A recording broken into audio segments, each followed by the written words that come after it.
Bueno, hemos leído un texto tremendo en 1 Corintios.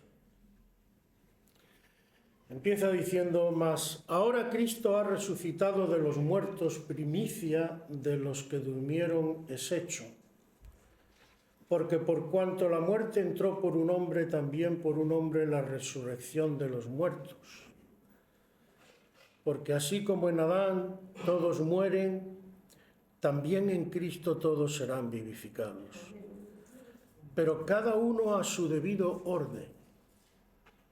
Lo cual ya empieza diciéndonos que hay un orden. A Cristo se le compara con las primicias. ¿Sabéis lo que es las primicias?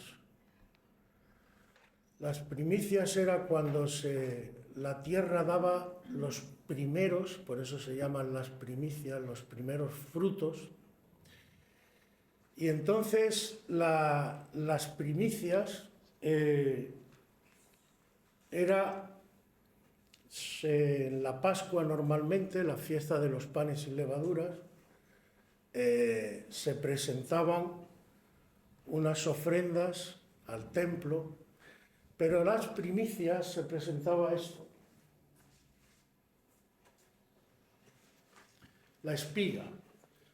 Luego venía Pentecostés, que era la primera cosecha, y en la cosecha se presentaba el pan, es decir, el fruto elaborado. Y finalmente la cosecha final, que era, ¿sabéis cuándo? ¿Qué fiesta representa la cosecha final? La fiesta de los tabernáculos. En la fiesta de los tabernáculos. Y en esto hay una especie de comparación que nos dice aquí. No sé si sabéis cuántas resurrecciones hay. A lo mejor alguno piensa que solo hay una resurrección. Pero la Biblia habla de 3 resurrecciones. La primera, Cristo. La segunda, los que han muerto en Cristo. Cuando el Señor venga, el apóstol Pablo nos aclara que nos encontraremos con Él en el aire. Habrá una generación que no experimentará la muerte como tal, sino que seremos arrebatados. Pero dice que nosotros, los que quedemos y quedamos,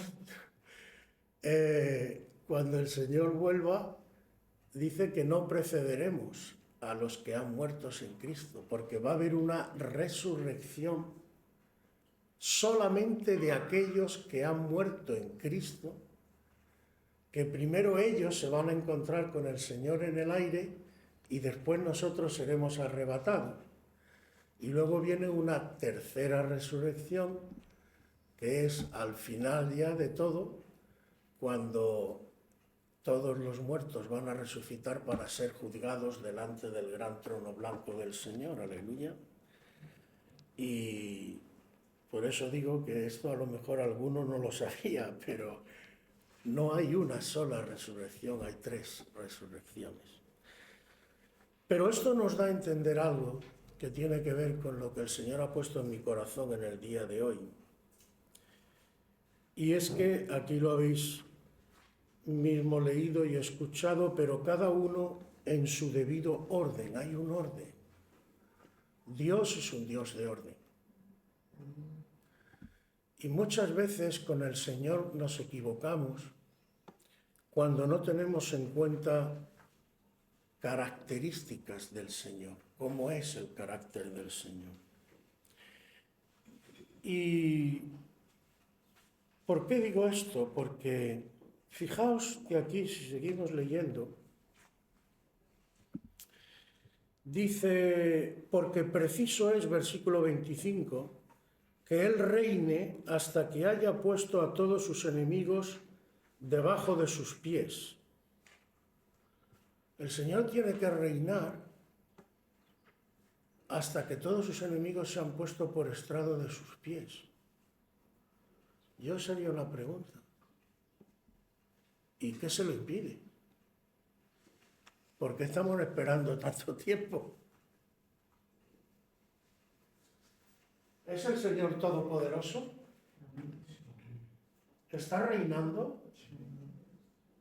¿Puede coger a sus enemigos y hacerlos desaparecer así?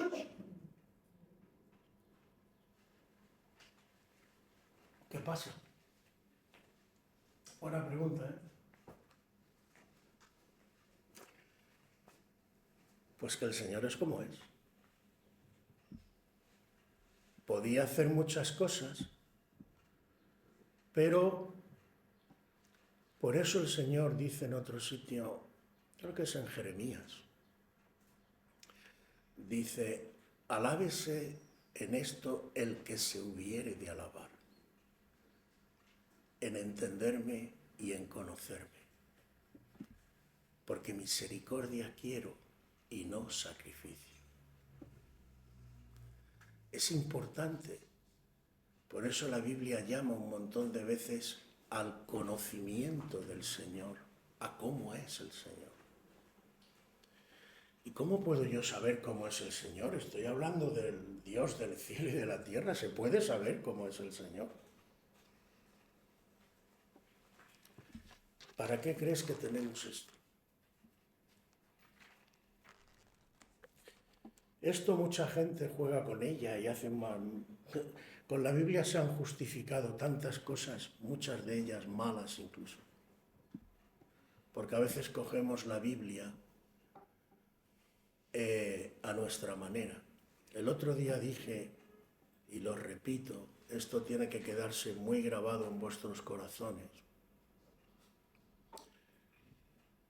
que esto no se puede manejar de cualquier manera.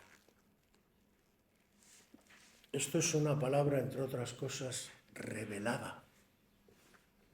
El apóstol Pedro dice que los santos hombres de Dios hablaron y escribieron siendo inspirados por el Espíritu. Y el único que te guía a toda verdad, ¿quién es? Entonces, esto solo tiene un intérprete oficial. Ese intérprete oficial se llama Espíritu Santo. Y nosotros podemos, pero no debemos, jugar con la palabra de Dios. Una de las cosas que le dice el apóstol Pablo a Timoteo es, ojo, tú has aprendido bien la palabra de verdad desde pequeñito, no la uses como algunos la usan, torciéndola, jugando con ella, sino usa con rectitud la palabra de verdad. Porque además la palabra que es, por ejemplo, según Efesios, en lo de la armadura, ¿os acordáis de la armadura? ¿Qué es la palabra? La espada. Y alguno coge la espada. Pero nos olvidamos de algo que dice ese texto. ¿La espada es tuya?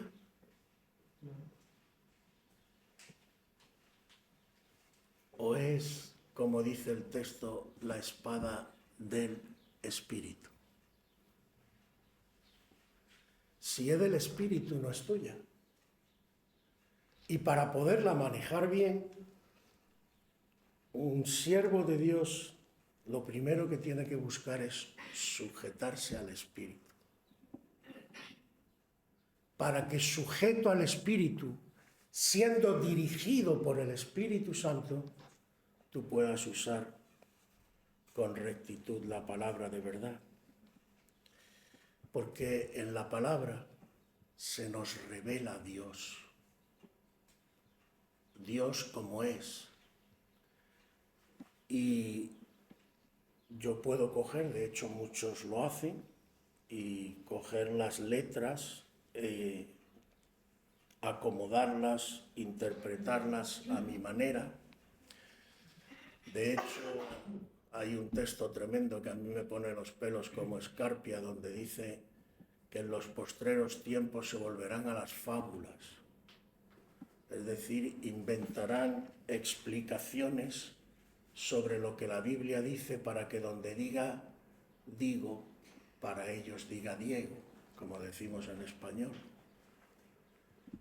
Pero lo que está escrito, escrito está, y la escritura no puede ser quebrantada. Aleluya. Entonces hay que explicar la palabra para que se entienda bien lo que quiere decir, pero lo que quiere decir es lo que dice. Porque la palabra, yo no me puedo acercar a ella e intentar amordarla a mí. De hecho, hay otro texto en el que dice, habéis sido entregados, dice el apóstol Pablo, a esa forma de doctrina. La palabra forma ahí en el griego, la palabra que se usa es molde. Entonces la idea que el apóstol está transmitiendo es que la palabra tiene que actuar como si fuera un molde en tu vida, para que tu vida sea amoldada, acomodada a cómo es Dios, a la voluntad de Dios. Y esto es importante, hermano. ¿Por qué todo esto lo digo? Bueno, hemos hecho una pregunta antes, porque es preciso que Él reine. ¿Dónde está el problema? ¿Por qué no ha cogido ya a todos sus enemigos, los ha tumbado por ahí y ha dicho, venga, y ahora los que son míos para acá? Me gustaría además, lo dejo primero ahí, si puedes en el día de hoy es domingo, día del Señor, que lo medites luego cuando estés a sola y lo medites profundamente. Pero yo te voy a dar algunas cosas que el Señor ha puesto en mi corazón. ¿Por qué Dios no ha cogido ya a todos sus enemigos, los ha tumbado y ha establecido ya su reino ya y se acabó?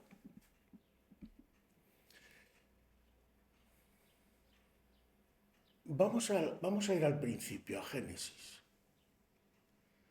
En Génesis, ¿qué ocurre? En Génesis el hombre peca, ¿no? Y como consecuencia del pecado del hombre, hay una serie de cambios.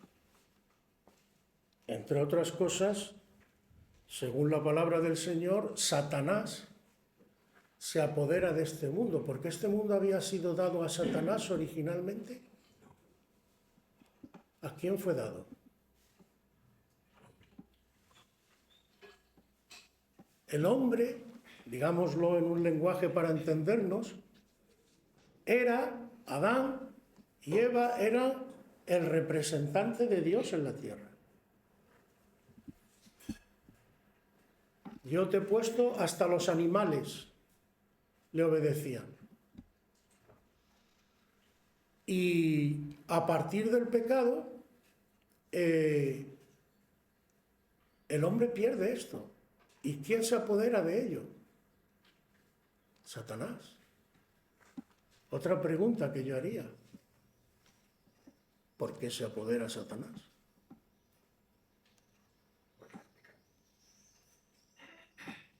¿Pero qué tiene que ver el pecado del hombre con que Satanás se apodere de la tierra?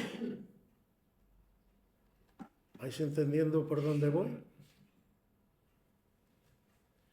Hay reglas espirituales, hermanos, que algunas de ellas nosotros ignoramos. Por eso tenemos que estar muy atentos a la luz del Señor. Indirectamente, no podemos decir directamente porque la Biblia no lo dice, pero indirectamente hay algo que está muy claro. La Biblia además habla de lo que se llama el misterio del mal. Y lo que está claro en la palabra del Señor es que cuando Satanás tienta a Eva y a Adán, lo hace con el permiso del Señor. Y probablemente, aunque no lo dice, vuelvo a decir, el texto no lo dice, pero creo que indirectamente es consecuencia directa, porque si no, no tiene lógica lo que sucede después. Si nos ¿acordáis de Lot y de lo que pasa a Lot? ¿Cómo empieza el libro de Lot? No empieza en la tierra, empieza en el cielo, en los aires. Dice que viene, se presenta a Satanás y le plantea una cuestión al Señor. Hombre, es que Lot lo tiene rodeado. Ay, perdón, Job, he dicho Lot. Job, sí. Y le dice el Señor, bueno, venga, te doy permiso. No olvidéis que Satanás, que significa el adversario, el enemigo, primeramente que enemigo nuestro es de Dios. Y hay cosas que ignoramos de lo que pasa entre Satanás y el Señor. Pero vuelvo a decir, indirectamente algo tuvo que haber cuando el Señor consiente en que Satanás se apodere de lo que era del hombre. Probablemente, aunque no lo dice el texto, lo que da a entender es que Satanás le propuso a Dios, no nos olvidemos que él quería ser como Dios, que también está por ahí por medio. Lo más probable es que le dijera, mira, Señor, yo creo que este va a fallar y yo te voy a demostrar que yo puedo hacerlo mejor. No lo sé, pero a lo mejor el Señor le dijo, venga, inténtalo. Y Satanás fue, y Satanás gana, y se apodera de la tierra, de lo cual la misma palabra da testimonio cuando Satanás tienta al Señor, le dice, todo esto te daré. Nadie puede dar lo que no tiene, si postrado me adorares. Entonces, ¿qué pasa? Ha ganado Satanás. ¿Podía el Señor haber dicho, bueno, me ha fallado el hombre, me ha fallado, pues ni siquiera merece que le preste atención, ala? Pero el Señor provee de un camino, de un tiempo y un orden de las cosas. ¿Para qué?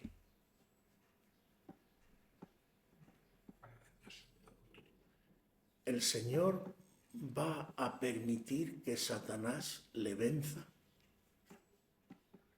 ¿Verdad que no? Pero ¿cómo hace el Señor las cosas?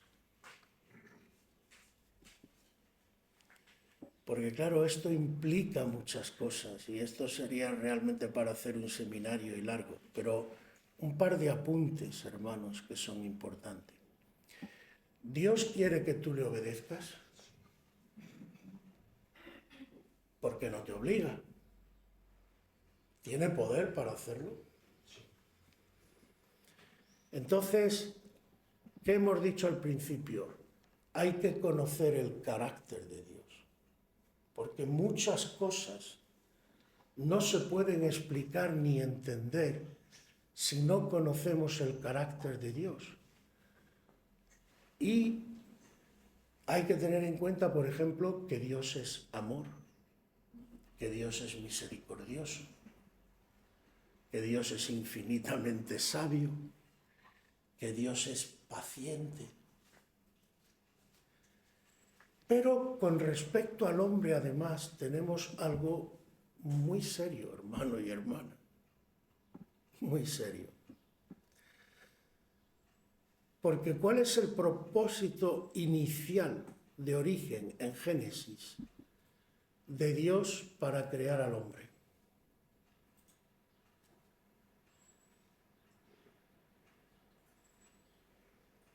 ¿Cuál es? Voy a crear al hombre a mi imagen y mi semejanza. Por cierto que el hombre, esto lo hago, algún día tengo que hablar de esto porque, sobre todo en relación con lo que es el matrimonio cristiano. Pero os doy un apunte. El hombre en el original, en el hebreo, en español no lo entendemos bien porque hombre solo se entiende el varón. Pero en el griego, en el hebreo original, donde dice hombre, quizás se podría mejor traducir ser humano. Porque el hombre es una dualidad, hombre-mujer, que luego son llamados a ser uno. ¿Y por qué son una dualidad? Si cogemos incluso los singulares y los plurales, veréis que dice, dijo Dios, singular, hagamos al hombre, plural. ¿Por qué dice hagamos? Porque Dios es Padre, Hijo y Espíritu Santo. Y la misma palabra que se usa para decir que los tres son uno, es la misma que se usa para decir que el matrimonio es uno. Que no quiere decir que es una unidad, porque ese sería, no sé si no me acuerdo muy bien, en lugar de Ejad, que significa uno, sería Ehim o algo así, no me acuerdo muy bien. Estoy hablando de memoria. Lo que significa es que los dos forman una única cosa armónica. Pero hay un orden incluso de autoridad, exactamente igual que hay en la Trinidad. La palabra es muy clara. El Padre es la cabeza del Hijo, el Hijo la cabeza del varón y el varón la cabeza de la mujer. Hay hasta un orden práctico de autoridad, pero bueno, ahí no voy a entrar porque me llevaría mucho. Pero sí una cosa, porque a veces los hombres, porque también esto se entiende mal, cogemos patrones del mundo y el mundo va de aquella manera, y normalmente, tradicionalmente, solo se hace énfasis, la mujer tiene que estar sujeta y el hombre ¿qué? ¿El hombre puede ir por su cuenta? El hombre también tiene una cabeza. ¿Cuál es la cabeza del hombre? El hombre tiene que sujetarse a su cabeza. Y cuando habla de sujeción, si estoy equivocado, señálame en qué versículo dice, varón, sujeta a tu mujer a ti. No le habla al hombre, le habla a la mujer. Le dice a la mujer, tú eres la que tienes que aprender a sujetarte y a trabajar en armonía con tu marido. Entonces, igual que la Trinidad, ¿tú has visto a Jesús ocupar el lugar del Padre?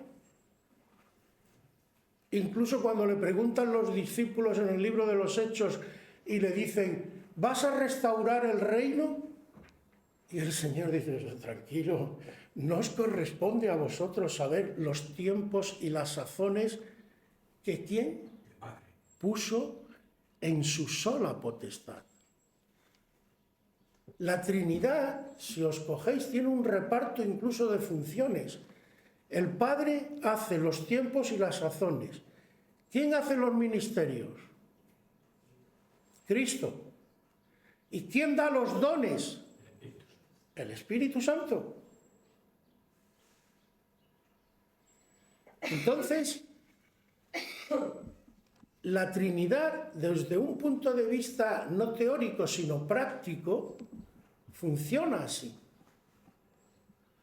Y lo que une la Trinidad como lo que tendría que unir el matrimonio cristiano, ¿qué es? ¿Cuál es el vínculo perfecto?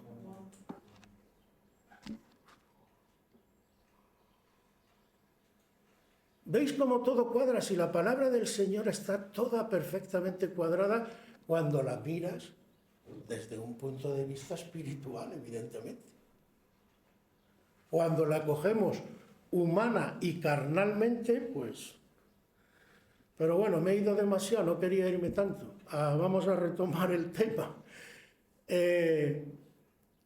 Cuando tú conoces el carácter del Señor, Dios quiere que le obedezca, pero Dios quiere que le obedezcas por la fuerza. Ya tenemos un primer tema. Entonces Dios tiene que trabajar de forma con nosotros y con el enemigo que, respetando su carácter, nos lleve a entender, a crecer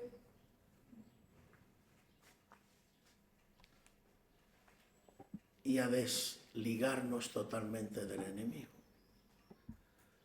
Para nosotros, seamos claros y sinceros, imposible. Pero ¿no fue alguien el que dijo lo que es imposible para los hombres? Es posible para Dios. Y Dios está en ello. Jesús ahora está reinando, pero reinando como Él reina. El problema es que nosotros tenemos la idea que no es espiritual, que es mundana, de que un rey es un tirano.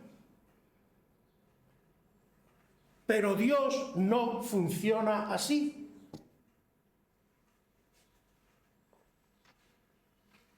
En realidad,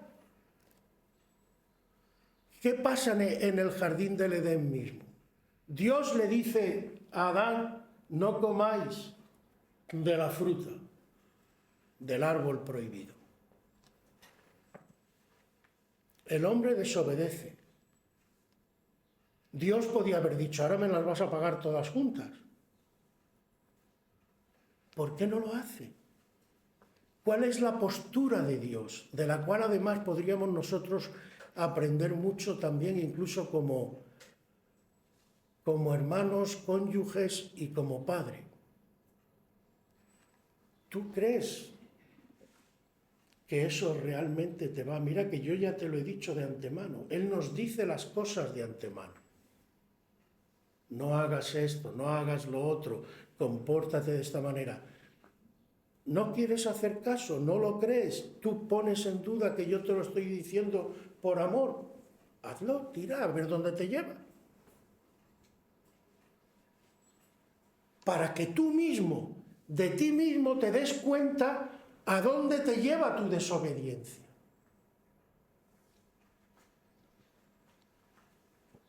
Esa es la forma de actuar de Dios. Porque Dios quiere, hermanos, que le obedezcamos libremente y sin coacciones. Claro, esto en este mundo no lo entendemos, porque la gente lo que busca es salirse con la suya egoístamente y si tiene que aplastar al que tiene al lado, ahí lo aplasta. Pero Dios no es así. Tan no es así que hizo algo que a nosotros nos vuelve loco y a este mundo ya lo deja hecho polvo total. Va y muere en una cruz, martirizado, ridiculizado y de todo. Y para eso mucha gente incluso no acepta al Señor porque se vuelve loco con esa imagen de Dios. Pero ¿quieres que te diga una cosa? Ese es el verdadero Dios. Esa es la naturaleza de Dios. Dios ama de tal manera que está dispuesto a llegar a eso. Incomprensible, sí, pero realidad. ¿Y quién es capaz de hacer algo así si no es Dios? Por eso la Biblia dice tajantemente, crudamente y radicalmente, la salvación viene de mí. Y fuera de mí no hay salvación. ¿Por qué no? Entonces, hermanos, no quiero alargarme demasiado, pero lo que pasa es que surgen tantas cosas. ¿Qué esposa viene el Señor a buscar? ¿Una niña espiritual o una mujer madura, hecha y derecha? ¿Y eso qué significa?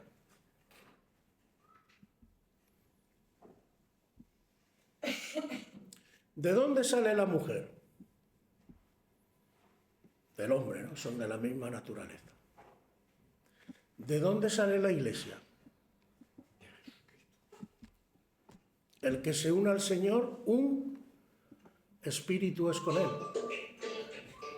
Y como dice en otro sitio, cuando habla del bautismo, dice que hemos sido bautizados en... ¿Sabéis qué significa bautizar además, no? Sumergir en...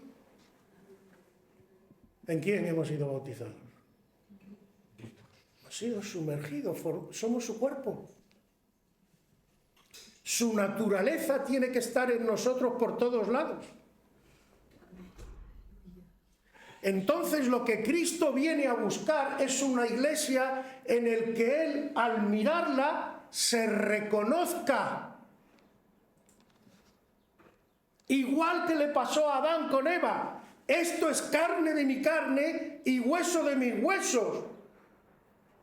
La primera impresión que recibió Adán no fue decir, uy, qué tía más buena. Dijo, esto es distinto a todo lo que hay.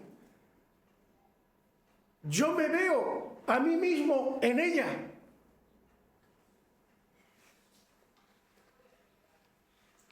¿Lo entendéis?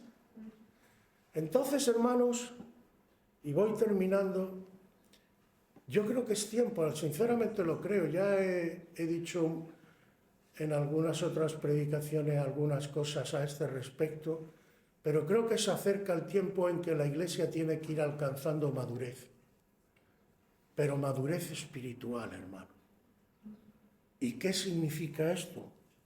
Tampoco es tan difícil ser transformado a la semejanza de Cristo, que es, si no, léete Efesios 4, cuando dice hasta que todos lleguemos a la medida de la estatura de la plenitud de Cristo, a un varón perfecto. Es decir, vamos de camino. ¿Y cuál es nuestra parte? Dios, incluso cuando se enfrenta con su adversario, Satanás, ¿Dios obra lo mismo que Satanás? No. Dios enfrenta a su enemigo. ¿Cómo nos dice la Biblia que el Señor vence a Satanás? ¿Cómo despoja? Es más, hay un versículo que te da toda la clave. Los exhibió públicamente en la cruz. ¿Qué significa eso de exhibir? Exhibir algo significa que hay algo que está oculto y que de momento se manifiesta. En otro versículo el Señor dice, Satanás es homicida desde el principio. Cuando Satanás clava al Hijo de Dios en la cruz, lo que está oculto, pero que Dios sabe que es homicida, deja de estar oculto. Se hace manifiesto.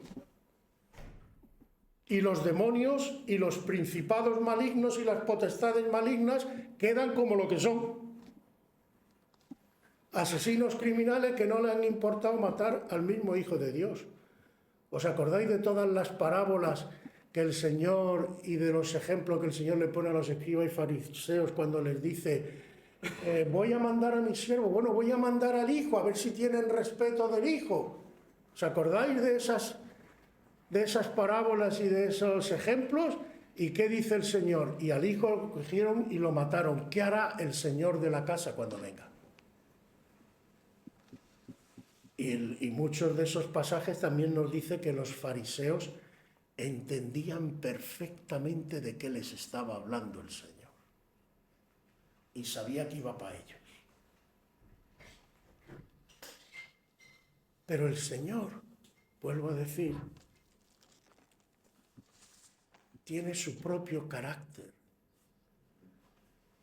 y Él hace las cosas conforme a su carácter.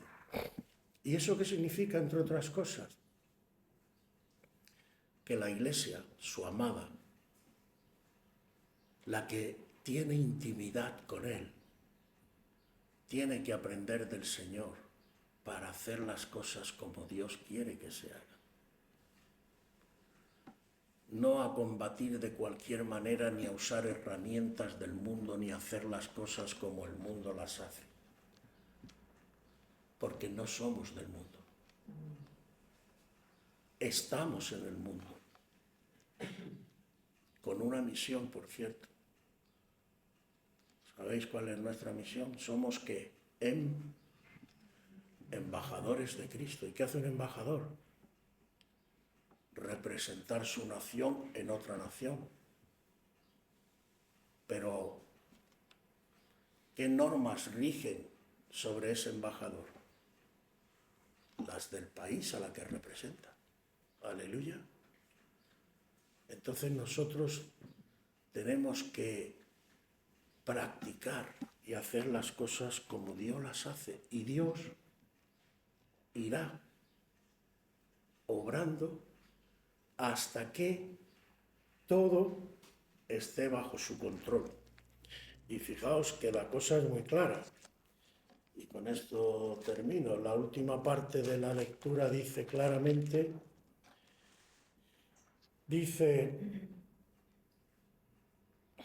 porque todas las cosas las sujetó debajo de sus pies. Y cuando dice que todas las cosas han sido sujetadas a Él, claramente se exceptúa a aquel que sujetó a Él todas las cosas.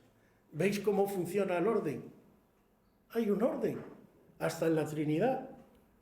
El Padre es la cabeza de todo. Dice, pero luego que todas las cosas le estén sujetas, entonces también el Hijo mismo se sujetará al que le sujetó a Él todas las cosas para que Dios sea todo en todo. Es decir, cuando se restablezca ese orden de Dios, Dios lo va a ocupar todo, la naturaleza de Dios, de una forma voluntaria, de una forma amorosa. Me había recordado también el Salmo 110, que también podéis meditar en él, y donde dice, el Señor dijo a mi Señor, siéntate a mi diestra hasta que ponga a tus enemigos por estrado de tus pies. El Señor enviará desde Sión la vara de tu poder, domina en medio de tus enemigos. Tu pueblo, fíjate lo que dice ahora, medita en esta frase, tu pueblo se te ofrecerá voluntariamente en el día de tu poder. ¿Sabes una cosa que tiene que ocurrir cuando el Señor se manifieste con poder? Que no puede haber ninguna desconexión entre la cabeza, que es Cristo, y su pueblo, la Iglesia. Y tiene que ser que voluntariamente su pueblo le diga al Señor, aquí estoy. Todo eso está profetizado. Y todo eso va a ocurrir. Pero hay un orden. Y yo lo que te animo en esta mañana es que Dios está contigo. No tengas ningún temor, ni admitas ninguna provocación del enemigo para hacer las cosas diferente a como el Señor quiere. Porque no te van a poder vencer. El Señor está por encima de todo. Lo que pasa es que el Señor no trabaja como trabaja el mundo. Y esto es importante también que lo guardes en tu corazón. Dios es un Dios de amor, de respeto a los demás, un Dios de paz, un Dios de misericordia. Esto es lo que tenemos que practicar con los demás. Esto es lo que tiene que sobreabundar en medio nuestro, el carácter de Dios. Aleluya.